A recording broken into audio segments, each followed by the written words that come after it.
what's up guys? So I wanted to show you this press that I picked up a while back. So I've been working on this off and on and it's about done. So there's still a few things I want to finish on it, but for now I'm running it in the shop and it's working pretty well. So I picked this up off Facebook Marketplace maybe about 6 months ago, and it's actually a pretty funny story.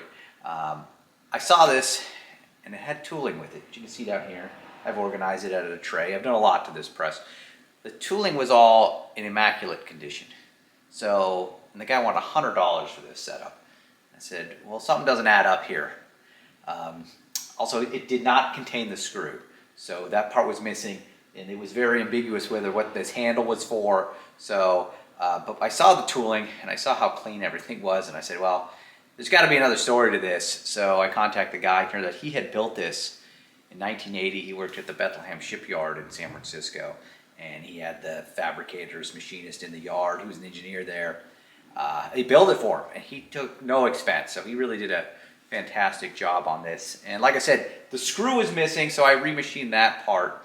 And I am working on a multi-series on this press, so I've done a lot to it, and I filmed a lot along the way. But I just want to kind of jump in and show you the press and how it's functioning with the screw.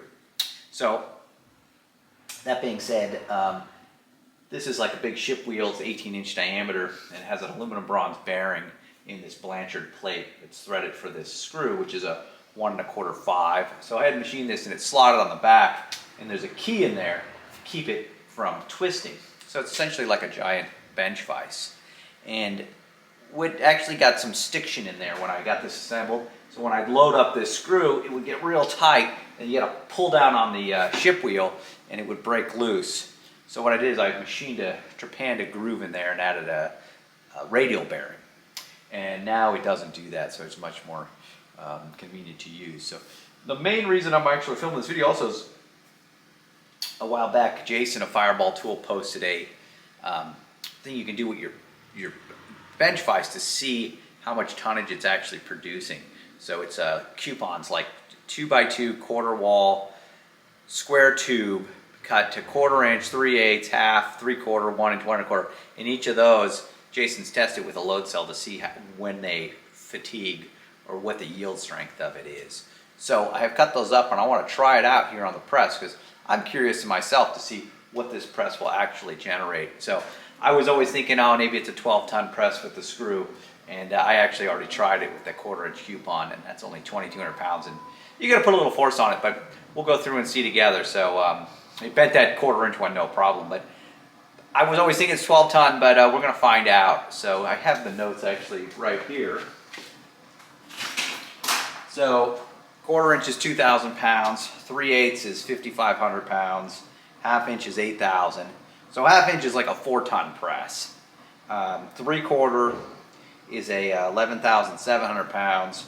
1 inch is 15,500 pounds, which would be about a 7-ton press. Because next to me here, if you can see it in the shot, that's a Greenard Arbor press, a vintage one from 1915 I restored.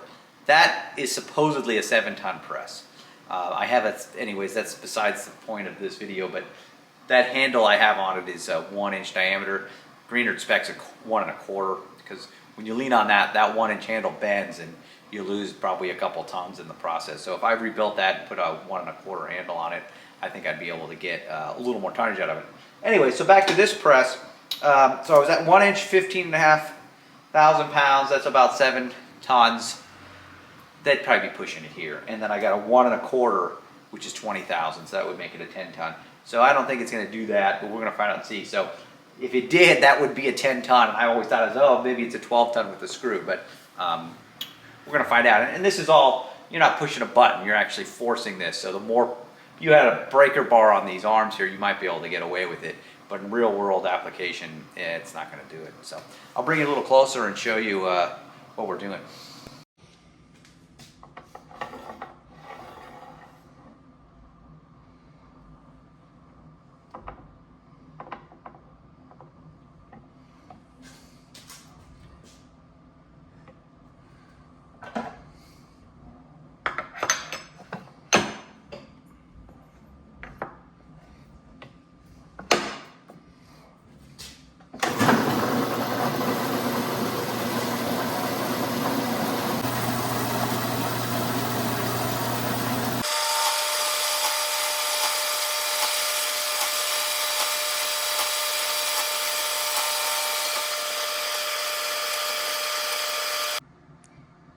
So here's the press.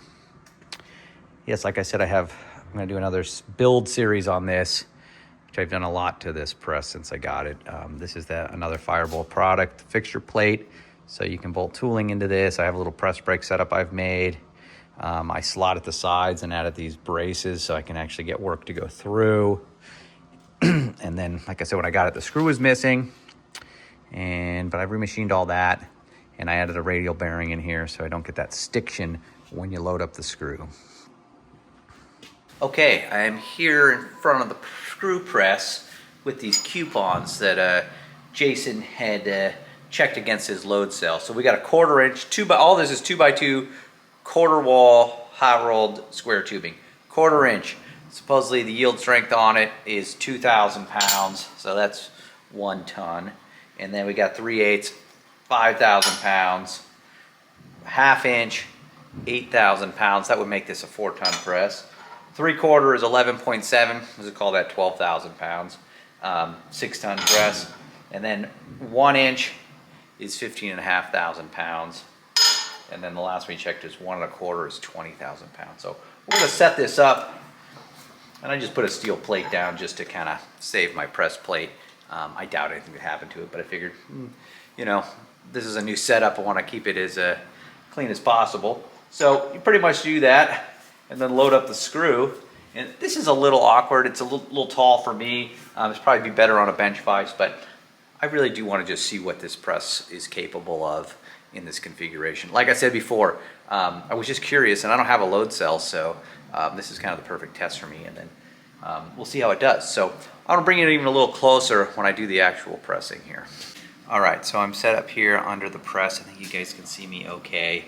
I got the materials over here, and when Jason did his test, he said to put the seam, the weld seam, towards the back of the back jaw, which is essentially the platen on the press here. So I'm gonna start off. This is the 1/4 inch. We'll see how it does. I got my safety glasses on.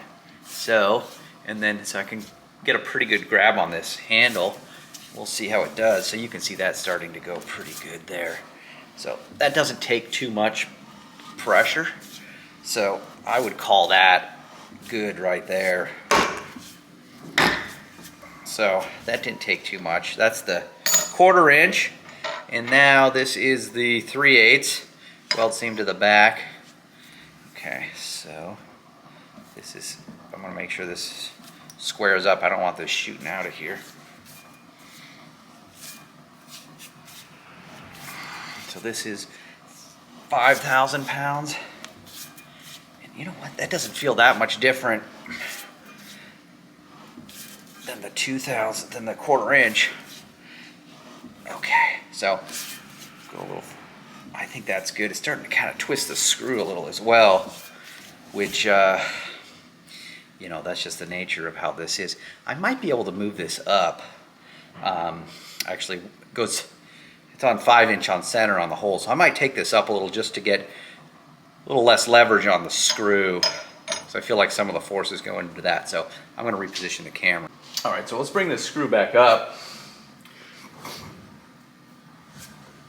So when I made this screw portion of the press, I just went with 1018 cold roll. You can get this material in 4140 or kind of tough grade 10 bolt material, but I didn't really know it was going to work, so I thought, well, let's just try 1018, and it was a fraction of the price as well. So let's pull this up. Like I said, this is 5 inches between here, so let's just see how much wiggle room we got. Yeah, so that's 6. So, but then we got to pull that off because the blocks are 2. So let's pull our adapter. Maybe I can run a smaller one, or I can just, I'd be able to just push right on the face there. Do I have one that's shorter? There, and this one's tool steel as well. So let's try that. That probably will do. Just that. Now to raise this up, it's a little tricky. I have a crank handle and it have a latch on it, but I have to do it carefully because you got to go halfway and then reposition it, because going all the way around. It's just too much weight.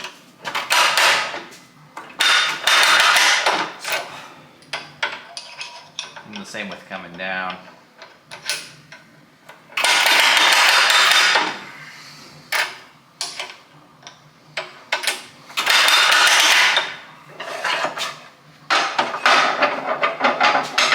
And if I release this catch there, the cables will kind of bind up. So that's why it's all crooked right now.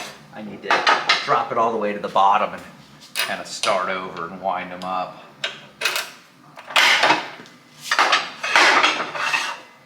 Okay, so then I hold here,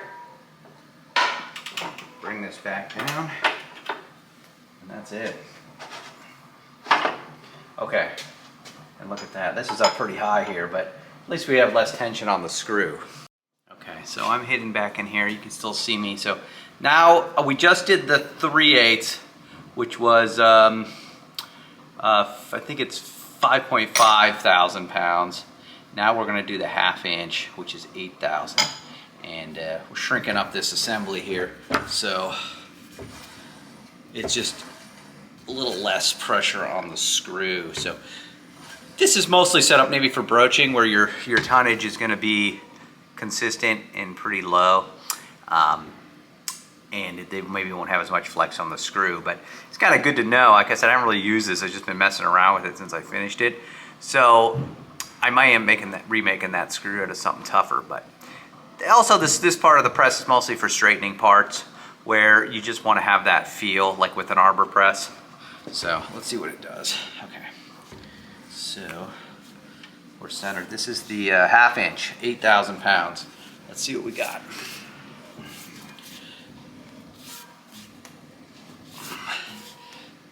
All right. You know, it doesn't really feel that different between the 1/4 inch and the 3/8. And I would say that's the fatigue we're after there. That's fine. Okay, I might reposition the camera a little bit more. So that's it there. Okay, I think that's a little better. You guys can see what's going on. Okay, so we just did the 1/2 inch, 8,000 pounds. I was surprised. That did not take that much force on this press. Now we're at the 3/4. This is 11.7, so call it 12,000 pounds. This would be a 6-ton press. Doesn't sound like a lot, but the big arbor press next to me is a 7-ton. And you're really never gonna generate that 7-ton. It's really, you're gonna be more like 75% of it, maybe 5 tons. Okay, let's see what we got here.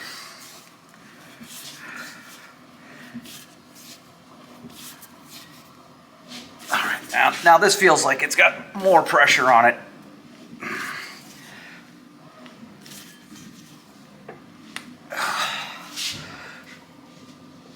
Okay. It's starting to fatigue. I'm also starting to fatigue here. Start to see the screw kind of start moving there. Okay, I felt where it kind of peaked and then the pressure went down. So that's really the advantage of this type of press. Like I said, it's just, you can feel the tension in the material for straightening shafts and stuff like that. So, okay, you can see an indentation in that piece of tubing as well. So 3/4 inch, 12,000 pounds.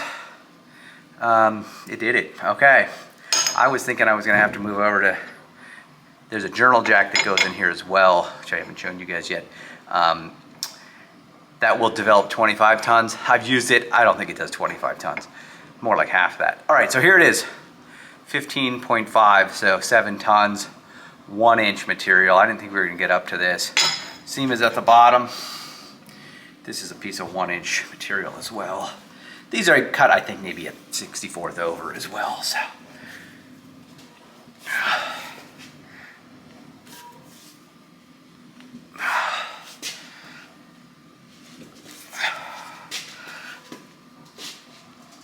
All right, this might be where it's maybe someone else might be able to do it, but I'm gonna keep going and see. But this is starting to fight me a little bit here. And it's up so high as well, so it's kind of tricky, but you know, that's what this press is, so.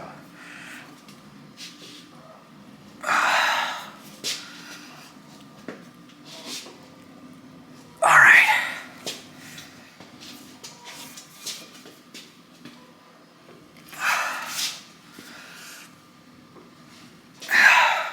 I think I'm over the hurdle.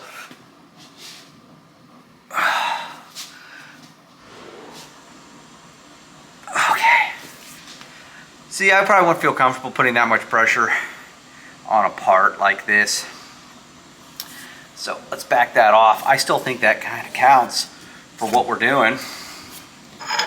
That sandwiched it pretty good. Put that indentation in there. So that's 15.5 thousand pounds. So I'd probably say this is more like a 7-ton press. All right, should we go for it? This is the 1 1/4, 20,000 pounds. Let's see what happens.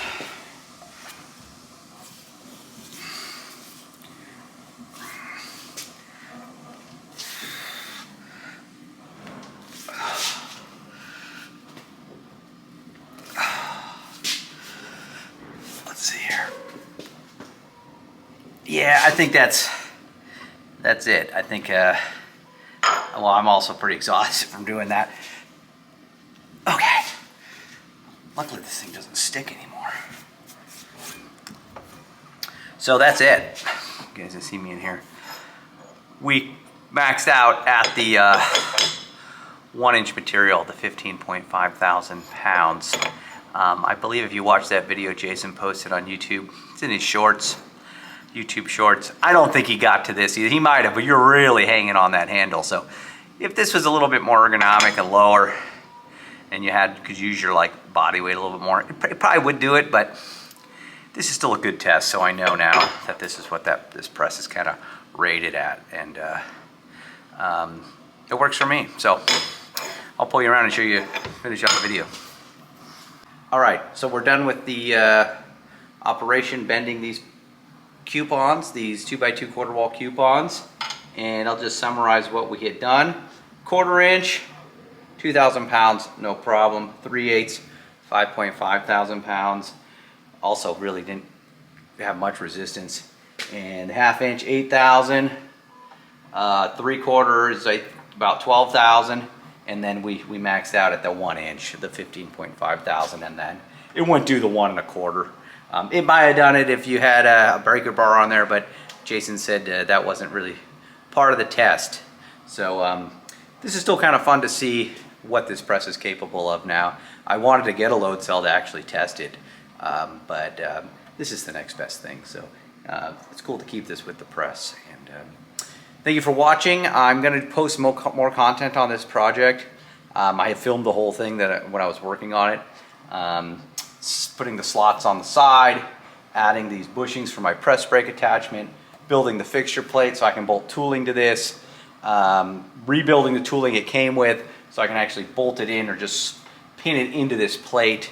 And the idea with this press, well actually it's also doing the screw. I have a journal jack that goes in here that came with it. A long story, the guy had it, he gave it away. I offered him a considerable amount of money for it, and he got it back, and I bought it from him. So that's a 25-ton press. I figured, oh, I'll be able to run the screw press, and I'll run that for the heavy work.